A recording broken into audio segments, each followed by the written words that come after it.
ಎಲ್ಲ ಭಕ್ತ ದೇವರುಗಳಿಗೆ ನಮಸ್ಕಾರ.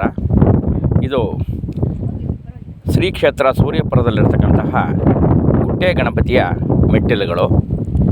ಈ ಶ್ರೀ ಕ್ಷೇತ್ರ ಸೂರ್ಯಪುರದಲ್ಲಿ ಗುಟ್ಟೆಯ ಮೇಲೆ ಗುಟ್ಟೆ ಗಣಪತಿ ನೆಲೆಸಿದ್ದಾನೆ.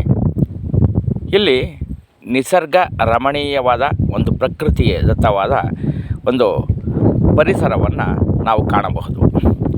ಈ ಸುಂದರ ಪರಿಸರದಲ್ಲಿರುವ ಗುಟ್ಟೆಯ ಮೇಲೆ ಗುಟ್ಟೆ ಗಣಪತಿ ನೆಲೆಸಿದ್ದಾನೆ.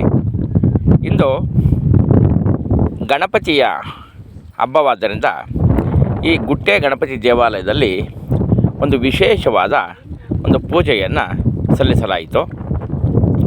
ಈ ಗುಟ್ಟೆ ಗಣಪತಿಯಲ್ಲಿ ಅಲಂಕಾರ ಮಾಡಿರೋದನ್ನು, ಗುಟ್ಟೆ ಗಣಪತಿಗೆ ವಿಶೇಷ ಪೂಜೆಯನ್ನು ಮಾಡಿರೋದನ್ನು ಈ ಒಂದು ಸನ್ನಿವೇಶದಲ್ಲಿ ಕಾಣಬಹುದಾಗಿದೆ.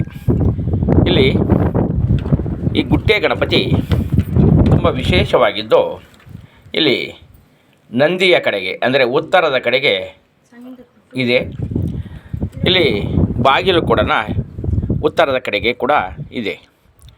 ಅಂದರೆ ವಿಶೇಷವಾಗಿರ್ತಕ್ಕಂತಹ ಈ ಗುಟ್ಟೆ ಮೇಲಿರ್ತಕ್ಕಂಥ ಗುಟ್ಟೆ ಗಣಪತಿಯನ್ನು ಶ್ರೀ ಕ್ಷೇತ್ರ ಸೂರ್ಯಪುರಕ್ಕೆ ಬಂದಂತಹ ಎಲ್ಲ ಭಕ್ತಾದಿಗಳು ಕೂಡ ಮೊದಲಿಗೆ ಗುಟ್ಟೆ ಗಣಪತಿಯನ್ನು ದರ್ಶನ ಮಾಡ್ತಾ ಇರ್ತಾರೆ.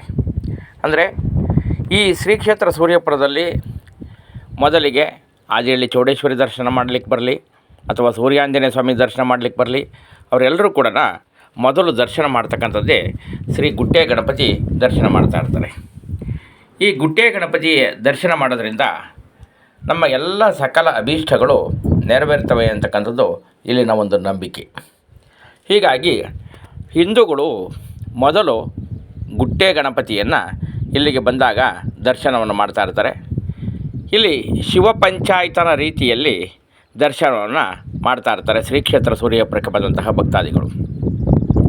ಶಿವ ಪಂಚಾಯತನ ಅಂತಂತಂದರೆ ಗಣಪತಿ, ಸೂರ್ಯ, ವಿಷ್ಣು, ಈಶ್ವರ, ಆದಿಶಕ್ತಿ, ಈ ಪಂಚ ಅಂದರೆ 5 ದೇವರುಗಳಿಗೆ ಶಿವ ಪಂಚಾಯತನ ಎಂದು ಕರೆಯುತ್ತಾರೆ.